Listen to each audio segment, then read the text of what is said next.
नमस्कार, मी लाघवी ओम सावंत बुलेटिन मध्ये आपलं स्वागत करते आणि बुलेटिनच्या सुरुवातीलाच मुंबईकरांसाठी खुश खबर आहे, कारण उद्या परळ टर्मिनल्सहून कल्याण दिशेकडे लोकल धावणार आहे। तर मोनोचा वडाळा ते संत गाडगे महाराज चौक हा दुसरा टप्पा उद्यापासूनच सुरू होतोय।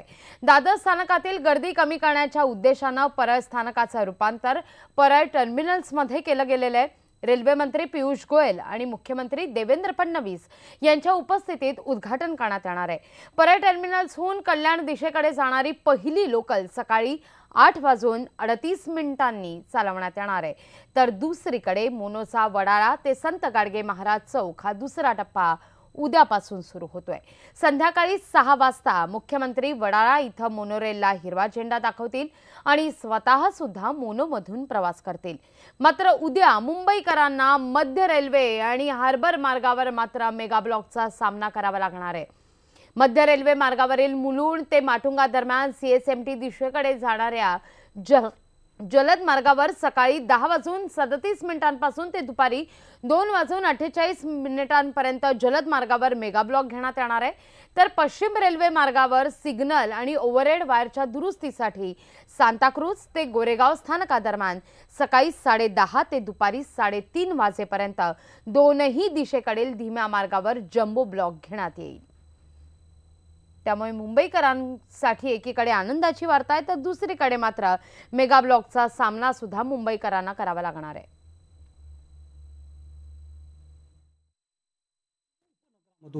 दक्षिण उपनगरामध्ये प्रवास करण्याकरता मोनोरेल अत्यंत उपयुक्त अशी ठरणार आहेत। या दुसऱ्या टप्प्याकरता आम्ही प्रयत्न केला आणि या दुसऱ्या टप्प्याचा आम्ही लवकरच नागरिकांकरता आम्ही सुरू करणार आहोत।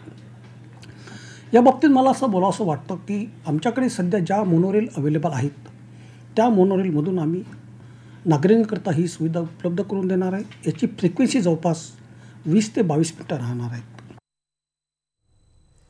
या संदर्भात अधिक माहिती घेऊया आमची प्रतिनिधी स्वाती लोखंडे ढोके यांच्याकडून। स्वाती, का अधिक माहिती या संदर्भात? ज्याची प्रतीक्षा मुंबईकरांना होती तो अखेर दिवस उजाडलेला आहे, मुंबईकरांकरता चांगली वार्ता आहे। खरं तर प्रतीक्षा असं आपण म्हणायलाच नको पाहिजे, कारण 5 वर्षांचा एवढा मोठा कालावधी गेल्यानंतर मुंबईकरांना कुठे ना कुठेतरी संशय होता की नेमकं होतंय काय।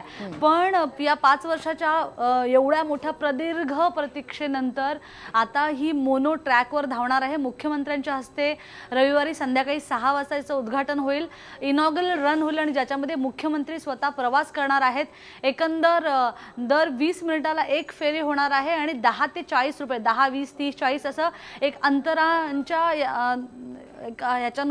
अंतरानुसार त्याचा दर असणार आहेत। म्हणजे आताचे जर दर असतील आपण पाहतोय तर एक 5, 6, 9, 11 म्हणजे एकदम जॉय राईड आपण जे आपण म्हणतो किंवा एक टाइमपाससाठी म्हणून मोनोनं प्रवास करणं आतापर्यंत असाच वापर होत होता। पण आता खऱ्या अर्थानं पूर्व उपनगर जे आहे चेंबूर तिथून दक्षिण मुंबईत यायला, या महालक्ष्मीमध्ये यायला याचा फायदा होणार आहे। ज्यांना ट्रॅफिक जाम म्हणजे तिथून येणाऱ्यांना अनेकदा ट्रॅफिक जाम मध्ये अडकावं लागतं, टॅक्सीला जास्त पैसे भरावे लागतात, त्यांच्यासाठी हा उत्तम पर्याय आहे। आणि MRTS म्हणजेच मास रॅपिड ट्रान्झिट सिस्टम अंतर्गत ही जास्तीत जास्त लवकर सुरू करण्याचा जरी सरकारचा मानस होता तरी इतकी वर्ष वाट बघावी लागली होती।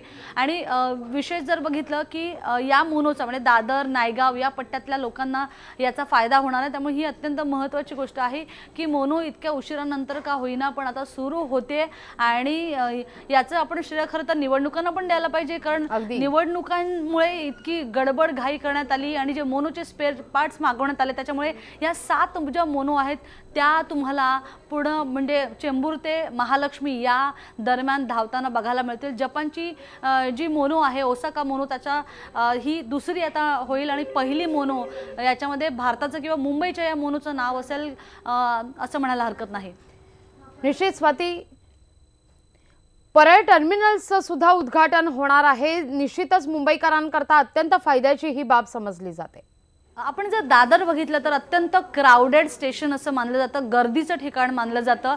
नुसत्या दादर सेंट्रलला 3 लाखांचा फुटफॉल आहे, म्हणजे 3 लाख लोक एकतर चढतात किंवा उतरतात असे एकूण अगदी. समीकरण आहे. आणि जर आपण बघितलं की वेस्टर्नला जायचं असेल तर सेंट्रलला जायचं असेल तर कनेक्टिंग पॉईंट हा एकमेव इथे आहे, दादर आहे. दुसरी महत्त्वाची गोष्ट, परेल लोअर परेल हा जो कमर्शियल हब निर्माण झाला गेल्या 5-1 वर्षामध्ये, त्यामुळे दादरवरची ही जी गर्दी आहे म्हणजे दादरला लोक उतरतात आणि तिथून स्लो ट्रेन पकडून परेलला, एल्फिस्टनला आणि प्रभादेवीला येत असतात.